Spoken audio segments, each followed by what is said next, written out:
اللہ کے رسول صلی اللہ تعالی علیہ وسلم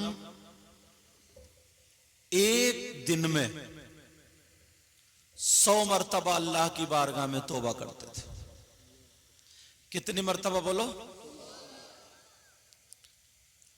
اور ایک حدیث شریف یہ بتاتی ہے اللہ کے رسول 70 مرتبہ دن میں توبہ کرتے تھے۔ کتنی مرتبہ بولو پیارے؟ بچی ہیں نہ بولیں۔ 100 مرتبہ کی بھی حدیث، 70 مرتبہ کی بھی حدیث، مگر پیارے ذرا سوچو توبہ کون کرتا ہے؟ توبہ کا مطلب کیا ہے؟ توبہ کا مطلب ہے معافی مانگنا۔ یہی تو ہے نا، کوئی غلطی ہو جائے معافی مانگو، بے شک یہ مطلب ہے توبہ کا۔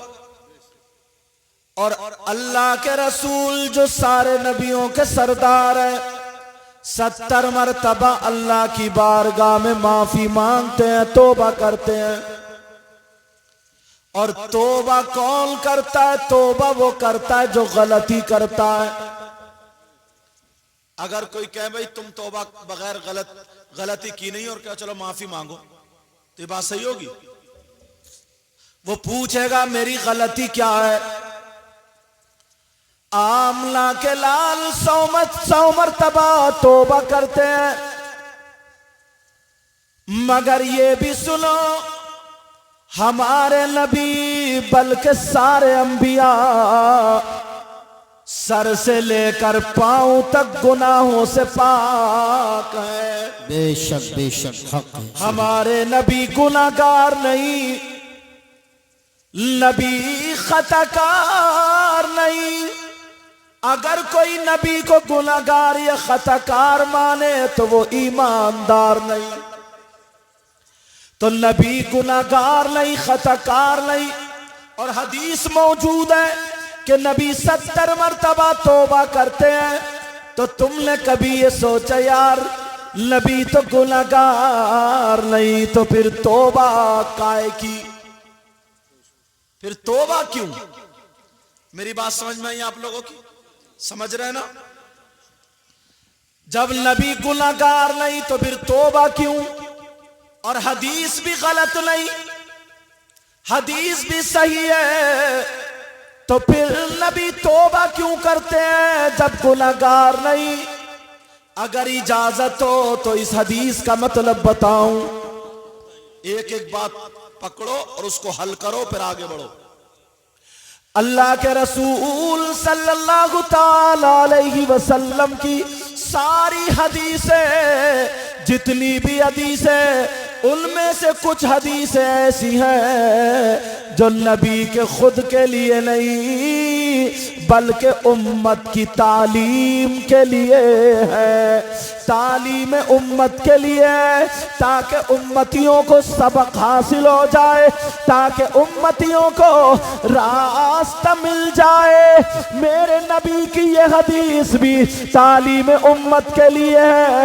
نبی 100 مرتبہ اس لیے توبہ کرتے ہیں کہ تاکہ تمہیں پتہ چل جائے کہ جو نبی سر سے لے کر کے پاؤں تک پاک و صاف ہے وہ تو 100 مرتبہ توبہ کر رہا ہے، اور ہم گناہوں میں پھنسے ہوئے ہیں تو ہمیں کتنی مرتبہ توبہ کرنی چاہیے۔ میں بیٹا میں کا دھیان رکھیے، ٹھیک ہے؟ میرا کیا، میں تو بول کے چلے ہی جاؤں گا، کوئی شاعر آئیں گے پڑھ کے چلے ہی جائیں گے، لیکن لوگ سوچتے ہیں کہ یار اس جگہ کا مائک اچھا نہیں بولا، اور میری عادت نہیں ہے میں ٹوکوں، وہ آپ خود سمجھ لیو۔ میں نہیں چاہتا کسی کا کاروبار پٹ ہو، ہے نہیں؟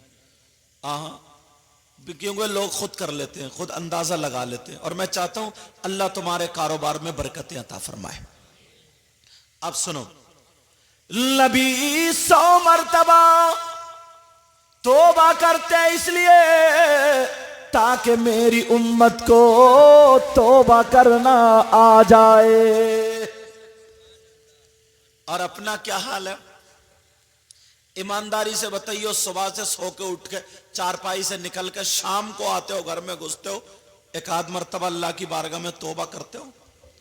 بلکہ 10 لوگوں سے راستے میں توبہ کرا دیتے ہو۔ ایسے کارنامے، کان پکڑ کے تمہیں دیکھ کے توبہ کر جائیں، اللہ اس سے مت ملئیے، کتنا بڑا غدار گھوم رہے آئی۔ ایسے حالات ذرا میری طرح توجہ دو، غور کرو۔ ویسے کہتے ہو ہم نبی کے دامن کو نہیں چھوڑیں گے، ہم نبی کے غلام ہیں، ہم نبی کے چاہنے والے ہیں، مگر ذرا حدیثوں پر غور کرو۔ نبی فرماتے ہیں، آقا فرماتے ہیں، حدیث شریف میں آتا ہے اللہ تبارک و تعالیٰ کو سب سے پیارا بندہ وہی ہے جو اللہ کی بارگاہ میں گڑ گڑا کر کے اپنے گناہوں کو رکھ کر کے توبہ کرتا ہے۔ سمجھ رہے؟ سبحان اللہ، سبحان اللہ۔ میری بات سمجھ رہے؟ اب تمہیں دیکھنا کہ کتنی مرتبہ توبہ کر۔ ایسا نہیں ہے کہ فیضان صاحب نے اگر تمہاری تعریف کر دی تو اب پھول کے کپا ہو جاؤ۔ ارے ہم جتنا بڑا کام کرے اتنا ہی بڑا ہمارا امتحان ہے، اتنا ہی بڑا ہمارا امتحان ہے۔ بتاؤں کیسے؟ ہائی اسکول میں اگر بچہ جاتا ہے تو اس کا اگزام 5ویں والے کا نہیں ہوتا، اس کے پاس پیپر کون سا تھا؟ ہائی اسکول کا تھا۔ اور اگر انٹر پہ بڑھ جائے آگے کو تو اس کے پاس پیپر کون سا تھا؟ انٹر والا۔ اور اگر بی اے میں آ جائے تو، ایم اے میں آ جائے تو، پی ایچ ڈی کرے، پی جی سی کرے، ایل ایل بی کرے، کچھ بھی کرے، اس کا ایگزام وہی ہوگا، بڑا ہوگا۔ اللہ نے تمہیں یہ مقام دیا ہے تو تمہاری پکڑ بھی ویسے ہی ہوگی۔ علماء کا مقام یہ دیا ہے تو ہمارا امتحان بھی ویسے ہی ہوگا۔ چھوٹی چھوٹی بات پر گرفت ہوگی۔ اب میرے نبی 50 مرتبہ توبہ کرتے ہیں، مگر انسان اتنا آگے بڑھ گیا، اتنا اللہ کو بھول گیا، اتنا غفلت برتتا ہے، پوری رات سوتا ہے، پوری رات سوتا ہے، مگر ایک مرتبہ بھی اللہ کا شکر ادا کر کے اس کی بارگاہ میں توبہ نہیں کرتا۔ ابھی کوئی مجھے ہار ڈال دے تو میں کہتا ہوں شکریہ، کوئی اچھا کام کر دے کہتے ہیں شکریہ۔ کتنی مرتبہ شکریہ بولتے ہیں؟ یہ تمہیں پاؤں دیے کس نے دیے؟ ہاتھ دیے کس نے دی؟ اللہ نے۔ آنکھیں دیے کس نے دی؟ اللہ نے۔ زبان دی کس نے دی؟ اللہ نے۔ ایمانداری سے بتائیو، رات کو سوتے ٹائم اللہ کا شکر ادا کرتے ہو؟ اور ایک چیز اور سنو، 2 اللہ نے نعمتیں ایسی دی ہیں کہ اگر پوری دنیا کی دولت ایک پلے میں اور وہ 2 ایک پلے میں، اگر وہ 2 نعمتیں اللہ تعالیٰ تم سے لے لے تو کتنے بڑے پہلوان ہو، کتنے بڑے علامہ ہو، کتنے بڑے مفتی صاحب ہو، نہ تمہارا ہاتھ کام کرے گا، نہ تمہاری آنکھیں کام کریں گی، نہ تمہاری زبان کام کرے گی، ساری چیزیں ختم۔ اگر اجازت ہو تو بتاؤں وہ 2 نعمتیں کون سی ہیں؟ ایک، ہم اور آپ اندر کو سانس لیتے، اگر وہ اندر ہی رہ جائے، باہر کو نہ آئے تو اعلان ہو جاتا ان کی نماز جنازہ ظہر بعد، یہ تو ہوتا۔ اور اگر باہر کو آ جائے، اندر نہ آئے، تو اس کا بھی اعلان ہو جاتا ہے ان کی نماز جنازہ عصر بعد۔ بولے ہوتا نہیں ہوتا؟ یہ 2 نعمتیں جتنی لے رہے سانسیں، اندر کو باہر کو، باہر کو اندر کو، یہ کس نے دی ہے؟ ذرا سوچو، غور کرو، یہ سانسیں تمہیں کس نے دی ہے؟ یہ کسی کے باپ نے نہیں دی ہے، خدا پاک نے دی ہے۔ یہ ایسی نعمتیں تمہیں جو دی ہے، ہر منٹ پہ تم کئی سانسیں لے رہے ہو۔ اب مجھے بتاؤ، جو اتنی بڑی نعمت دینے والا اللہ، کیا تم اس کا شکریہ ادا کرتے ہو؟ ہر سانس پہ تمہیں شکریہ ادا کرنا چاہیے۔ اگر کوئی مدرسے کے لیے جگہ دیتا ہے تو امام صاحب چوراہوں پر، امام صاحب روڈوں پر، ہر جگہ اس کی تعریف کرتے ہیں، شکریہ ادا کرتے ہیں۔ 2 بیگھے زمین دے دے، شکریہ ادا کرتے ہیں۔ ارے تمہیں جان دی ہے، تمہیں سانسیں دی ہے، تمہیں آنکھیں دیے، تمہیں ہاتھ دیے، تمہیں پاؤں دیے، اللہ نے یہ دولت دی ہے، مگر تم اللہ کا شکریہ ادا نہیں کرتے ہو، بھولے بیٹھے ہو۔ یاد رکھو قیامت کے بعد حشر کے میدان میں تم سے حساب ہوگا، تو ایک سانس کا بھی حساب و کتاب تم سے نہیں دیا۔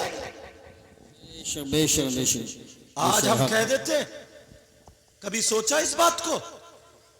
اور معلوم ہے اگر تھوڑی سی تکلیف ہوتی ہے تو معلوم ہے کیا ہوتا ہے؟ تھوڑا سا بیٹا ایکو بڑھا دو ہلکا سا، اگر تھوڑی سی، تھوڑا بڑی ہو بس بیٹا، اچھا چل رہا، اگر تھوڑی سی تکلیف ہوتی ہے نا اور دوست ملنا آ جائے تو روتا ہوا کہتا پتہ نہیں اللہ تعالیٰ کو میری کون سی بات بری لگ گئی، پتہ نہیں کون سی بات پہ ناراض ہوگا۔ اس سے پوچھو تیری اچھی کون سی تھی، یہ بتا، تو نے ادھر تو دیکھا ادھر نہیں دیکھا۔ صحیح فرمایا۔ اور حضرت معاف کرنا، بعض تو اتنا بڑا نالائق ہے، اللہ نے سانسیں دی، سب کچھ دیا، اس کے باوجود بھی 5 وقت کا وعدہ لیا کہ گھر میں آ جا، اللہ کے گھر آ، مسجد میں آ اور اللہ کی بارگاہ میں سجدہ ٹیک دے۔ تو بعض تو اتنا بڑا نالائق ہے کہ نماز نہ پڑھے تو نہ پڑھے، پورا ہفتہ گول کر دے، پورا ہفتہ گول۔ اور اب تو پیر بھی ایسے نکل پڑے ہیں، پیر یہی کم بخت نماز نہیں پڑھتے۔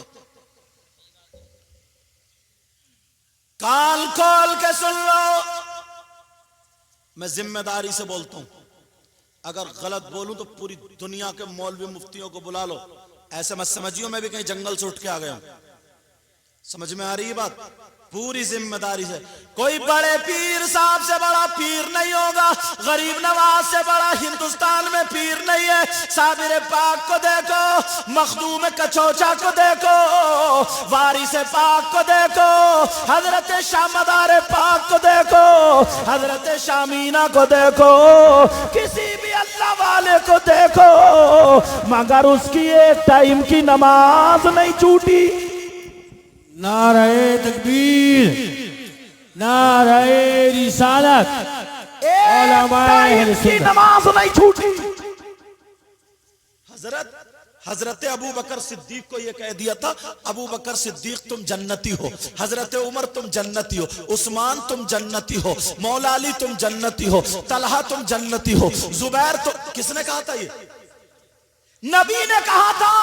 بے شک بے اب شک۔ کوئی مائی کا لال کہہ دے گا کہ جنت میں نہیں جا سکتے، تو انہیں تو اتنا موٹا تکیہ لگا کے بیٹھ جانا چاہیے، ٹانگیں پھیلا کے بیٹھ جانا چاہیے کہ لے میری ٹانگیں دبا، اب تو میں جنتی ہوں، نماز نہیں پڑھوں گا۔ مگر ایک بھی مائی کا لال یہ نہیں کہہ سکتا کہ اس فرمان کے بعد بھی کبھی حضرت ابو بکر صدیق کی نماز چھوٹی ہو، کبھی عثمان غنی کی نماز چھوٹی ہو، کبھی حضرت عمر کی نماز چھوٹی ہو، کبھی مولا علی کی نماز چھوٹی ہو، کبھی امام حسن حسین کی نماز چھوٹی ہو، کبھی امام باقر کی نماز چھوٹی ہو، امام زین العابدین کی نماز چھوٹی ہو، امام جعفر صادق کی نماز چھوٹی ہو، امام موسیٰ کاظم کی نماز چھوٹی ہو، کسی بھی اللہ والے کی نماز نہیں چھوٹی ہے۔ بے شک۔ کوئی مائی کلال نہیں بتا سکتا۔ یہ علماء بیٹھے، پیران نظام بیٹھے، اگر نماز نہ پڑھے وہ اور نماز چھوڑے، اس سے مرید ہونا جائز نہیں، بے شک بے شک۔ اس کے ہاتھ میں ہاتھ دینا جائز نہیں۔ ہمارے ادھر حضرت ایک پیلی بھیت کے علاقے میں ایک آ گیا لفنگا، اب کیسا ہے وہ؟ ابھی تک تو کباڑ خانے کا کام کرتا تھا، پھر صاحب اس نے کپڑے بدلا کر کے اب وہ اس نے اپنے گھر میں خانقاہ بنانے کے بعد، عورتوں کا میلہ لگانے کے بعد نمازیں ہی چھوڑنا شروع کر دی۔ کسی نے پوچھا بھائی کہ تو نماز نہیں پڑھتا؟ بولے نماز ہم کعبے میں جا کے پڑھتے ہیں، مکے میں۔ اچھا، کھانا یہاں ٹھوس رہا، کھانا یہاں کھا رہا، مکے میں طیبہ ہوٹل میں کھا کے کیوں نہیں آیا؟ جب میری تقریر تھی، مجھے پتا چلا نا تقریر تھی، تو میں نے کہا ایک کام کرو، اس پیر کو 8 دن کمرے میں بند کر دو، 8 دن جہاں نماز پڑھنے جائے وہی آب زمزم پی کا ہے، تمہارے نل کا کائے کو پیے گا وہ؟ جہاں نماز پڑھ کے آئے وہیں پر طیبہ مارکیٹ میں آ گیا کہ کھانا کھا لے، یا بنگالی مارکیٹ میں کھانا کھا لے، یا بلال مسجد کے آگے کھانا کھا لے جو نیچے کو ہوٹل ہے۔ سمجھ میں آ رہی؟ یاد آنا، 8 دن اس کو کیڑے مکوڑے نکال کے لے جائیں گے۔ جب پتا چلا لڑکوں نے جلسہ رکھ لیا تو بھاگ گیا، پہلے ہی بھاگے، کان کھول کے سن لو. ارے یار اللہ کے رسول اور سیدہ فاطمہ ان پہ نمازیں معاف نہیں ہوئی. اتنے بڑے اللہ کے ولی, ان پہ نمازیں معاف نہیں ہوئی, ہم پہ اور تم پہ نمازیں معاف. اور اچھا بات پگلے نا انسان, وہ بھی اتنے بڑے پگلے, انہیں پتہ ہی نہیں ہے, پیچھے ہی خالی گھوم رہے, پیچھے ہی خالی.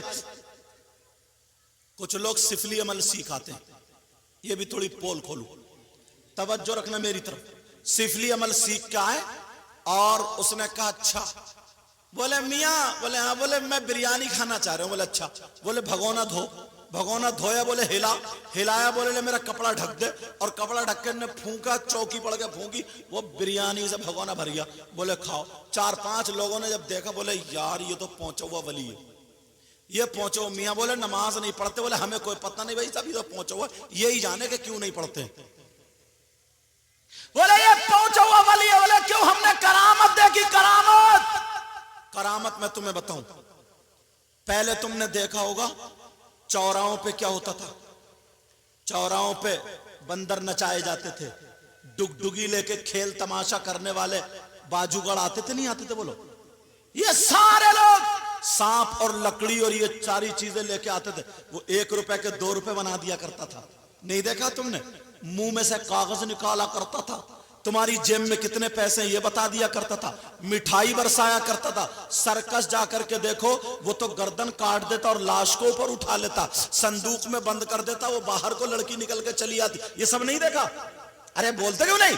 تو سب سے بڑا تو ولی یہی ہے, تم اس کے مرید کیوں نہیں ہوئے. ارے بولو, سب سے بڑا ولی تمہارے نزدیک یہی کرامت دکھا رہا ہے.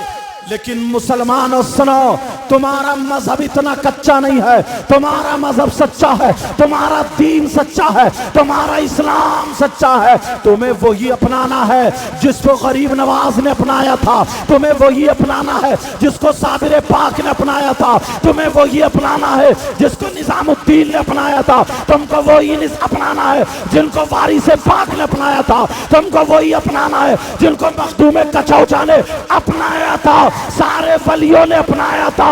کان کھول کے سن لو, اگر وہ ہوش و حواس میں ہے, کھاتا ہے, پیتا ہے, تمہاری باتیں سنتا ہے, اور وہ نماز نہ پڑھے, شریعت کے خلاف قدم اٹھائے, تو وہ ہوا میں اڑے, پانی پہ چلے, آگ پہ تیرے, ولی نہیں ہو سکتا. یا تو شیطان ہے, یا جادوگر ہے, یا سفلیگر ہے. فیصلہ تمہارے ہاتھ ہے. اپنا ایمان بیچ دو, سودا کر دو, یا ایمان کو بچا لو, یہ تمہارے ہاتھ. نعرہ تکبیر, نعرہ رسالت, نعرہ غوثیت, مسلک اعلیٰ حضرت, فیضان اعلیٰ حضرت حضرت علامہ مفتی سید مقیم الرحمان صاحب قبلہ ثقافی, جشن عید میلاد النبی. سبحان اللہ, ماشاءاللہ. ٹھاکر دوارے کے آگے میں وارث پاک, اتنے بڑے پائے کے ولی, اتنے بڑے پائے کے بزرگ آل رسول ہیں, سید زادے وہ وارث پاک. ان کے قدموں کی دھول اگر مل جائے نا تو ہمارے سر کا تاج بن جائے. مسجد ہے آپ کے روزے کی برابر مسجد. مسجد کے گیٹ پہ لکھا ہوا ہے, جو ہدایتیں لکھی ہے کہ جو نماز نہیں پڑھے گا وہ وارثی سلسلے سے خارج ہے. بے شک حق بات. ٹھاکر دوارے کے علاقے میں ایک نکلا, وہ کم بقت نماز ہی نہیں پڑھتا اور کہتا میں وارثی سلسلے کا ہوں. بدنام کر رہا ہے یہ وارثی سلسلے کو. وارث پاک اس سے ناراض ہے, کیونکہ وارث پاک ہرگز اپنے نانا کو ناراض نہیں کر سکتے. وارث پاک کبھی اپنے دادا مولا کائنات حضرت علی کو ناراض نہیں کر سکتے, کربلا والوں کو ناراض نہیں کر سکتے. یہ وہ لوگ ہیں جنہوں نے اپنی جان, اپنی اولاد, اپنے آپ کو قربان کر دیا شریعت مصطفیٰ پر. اگر اب کوئی ڈھونگی, اب کوئی جادوگر, اب کوئی سفلیگر, اب کوئی ایسا گر نکل کے آ جائے, میرا کام بتانے کا, فیصلہ کرنا تمہارے ہاتھ ہے. پھر یہ نہیں کہہ سکتے کہ صاحب جب حساب ہوگا مولا ہمیں پتہ نہیں تھا. یہ جلسے اسی لیے ہوتے ہیں تاکہ معلوم ہو جائے, یہ پتہ چل جائے حق کیا ہے اور باطل کیا. غریب نواز کے سامنے بھی جادوگر آئے تھے, موسیٰ علیہ السلام کے سامنے بھی جادوگر ایک دوسرے کی ٹکر پہ آئے تھے. لیکن چلو میں جو بتا رہا تھا وہ سنو، ذرا توجہ سے سنو. یہ اتنے بڑے ولی، اتنے بڑے. اور غریب نواز کی ایک بات بتاؤں، غریب نواز اس وقت پہاڑی میں تھے، ایک کمبل کا ٹکڑا ایسے پڑا ہوا اور اللہ اللہ کر رہے تھے. ابو اللیث سمرقندی، یہ بھی بہت بڑے پائے کے بزرگ اللہ کے ولی، انہوں نے مسجد بنائی. جب مسجد بنائی سمرقند میں تو ایک بہت بڑا فلسفی تھا، اس نے پورا علم حیات، علم توقید اور سب جانا کرتا تھا. وہ بہت بڑا فلسفی، اس نے مسجد کے رخ کو کہا یہ غلط ہے، خانہ کعبہ کی طرف نہیں. انہوں نے کہا یہ صحیح، لیکن وہ علم میں بہت آگے. انہوں نے استغاثہ کیا، آقا اب تو دکھانا ہی ہوگا. اللہ نے غریب نواز کو بھیجا تھا، غریب نواز گئے. سبحان اللہ سبحان اللہ. مسجد بننے سے رک گئی تھی. اچھا ایک چیز تمہیں اور اشارہ میں کر دوں تاکہ پتہ، جتنے بھی مزار شریف خاص کر انڈیا میں تو تم نے دیکھے، غریب نواز کا دیکھا؟ بولو دیکھا نہیں دیکھا؟ صابر پاک کا دیکھا؟ بولو دیکھا نہیں دیکھا؟ مخدوم کچھوچا کا دیکھا؟ بولو دیکھا نہیں دیکھا؟ وارث پاک کا دیکھا؟ دیکھا نہیں دیکھا؟ شاہ مدار پاک علیہ الرحمت و رضوان کا دیکھا نہیں دیکھا؟ بولو ان اللہ والوں کو دیکھے نہیں دیکھے؟ ان کے خانقاہ، ان کے درگاہ کی برابر میں مسجدیں ہیں کہ نہیں ہیں؟ ارے بتاؤ نا. ہر جگہ مسجد ہے، ہر کائے جگہ کے لیے مسجد ہے؟ نماز کے لیے، نماز پڑھنے. ان کے تو جو مزار شریف ہے وہ بھی یہی پیغام دے رہے ہیں کہ اللہ کی عبادت یہاں کرو، اور جب دعا کی مقبولیت کا وقت آئے تو آ جاؤ. سمجھ میں آ رہی ہے؟ اگر وسیلے کی ضرورت پڑے تب بھی آ جاؤ. سمجھ میں آ رہی بات؟ یہ ان کی درگاہ میں یہ بھی سبق دے رہی ہے کہ جو اللہ والا ہوتا ہے وہ ہرگز مسجدوں سے اور اللہ سے دور نہیں ہوتا ہے. ورنہ یاد رکھنا، توجہ کرنا میری طرف. اب وہ حضرت غریب نواز وہاں سے چلتے چلے جا رہے ہیں. ابو اللیث سمرقندی کے یہاں پر پہنچے. غریب نواز نے کہا مسجد میں چلو.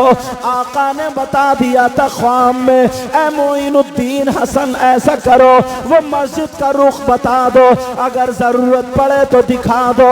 وہ فلسفی بھی وہیں پر تھا. غریب نواز مسجد میں پہنچے، انہوں نے وضو بنایا اور وضو بنا کر کے جب مسجد میں کھڑے ہوئے اذان دینے کے لیے تو قبلے کی طرف کو رخ جو تھا وہی مسجد کا رخ تھا، بالکل صحیح رخ تھا. اللہ اللہ وہ فلسفی آ گیا، وہ جو مسجد کو روکے ہوئے تھا، مسجد بننے نہیں دے رہا تھا، وہ آ گیا. کہنے لگا یہ بتا دو مسجد کا رخ ٹھیک ہے، اتنا ثابت کر دو. تو غریب نواز بولے بتا دوں یا دکھا دوں؟ اس نے کہا مسئلہ حل ہو گیا، بتانا بعد میں، پہلے دکھا دو. غریب نواز نے اپنا رومال، وہی کمبل کا ٹکڑا لیا، اس کے چہرے پہ ڈال دیا، اور ڈالنے کے بعد اس کو رک کر کے اذان پڑھنے لگے. اللہ تعالیٰ نے اس کی آنکھوں کے سامنے سے اور خانہ کعبہ کے سامنے بیچ میں جتنے بھی پردے حائل تھے اللہ نے اپنی قدرت سے ہٹا دیے. سارے پردے ہٹ گئے اور اسے سامنے غریب نواز نے خانہ کعبہ دکھا دیا اور کہا بتا رخ صحیح ہے یا غلط ہے؟ سبحان اللہ. نعرہ تکبیر، نعرہ رسالت، مسلک اعلی حضرت علماء اہل سنت. یار مذاق بنا کے رکھ دیا حضرت، بالکل مذاق بنا کے رکھ دیا ہے. لوگ ایسے ایسے، اللہ معاف فرمائے. نوجوانوں تمہاری بھی کچھ کمیاں ہیں. دیکھو ہمیں اپنی کمیاں ڈھونڈنی پڑیں گی تبھی پتہ چلے گا.